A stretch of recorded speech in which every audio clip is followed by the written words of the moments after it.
I live in a strange community. While cooking, I discovered the egg in my hand was empty. With a gentle squeeze, it crumbled into pieces. I quickly grabbed another egg, and it was the same, hollow. I crushed the entire carton of eggs, and every single one was empty. That evening, when my husband came home, I couldn't help but tell him. He shouted at me in anger, saying it was all just my imagination. His reaction made me suspicious and reminded me of something a neighbor said when we first moved in. Why are we here?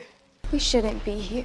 I hadn't thought much of it back then, but now it felt eerily strange. This place is called the happiest community in the world. Residents get all their food and supplies from the community, living without worry. Men must work at the same tech company, and all are programmers. Women's lives are also rigidly scheduled. After sending the husbands off, we have an hour for chores. Then gather at 10 to practice dancing, and spend afternoons sunbathing by the pool. Life seems perfect, but there's one rule. We cannot leave the community. Over time, the routine began to feel dull. One day, while doing chores, I got a sudden idea to explore outside. I took the free sightseeing bus, and soon reached the edge of the community. The driver reminded me it was time to return, but I suddenly saw a crashed plane on a nearby hill. I asked him to help, but he refused to change the route. I felt he was completely unreasonable, so I got off alone, walking along the road without noticing a warning sign. I reached a barren land, but there was no plane, only a strange building on the hilltop. Curiosity drove me to climb up, walked for a long time. I finally reached the building, only to find there wasn't a single person inside. When I placed my hand on the glass, a red light flashed before my eyes, and I instantly lost consciousness. I woke up lying in my own bed, my husband cooking in the kitchen. I asked how I got back, but he said I had been home all along, never leaving. I tried to convince myself it had all been a dream.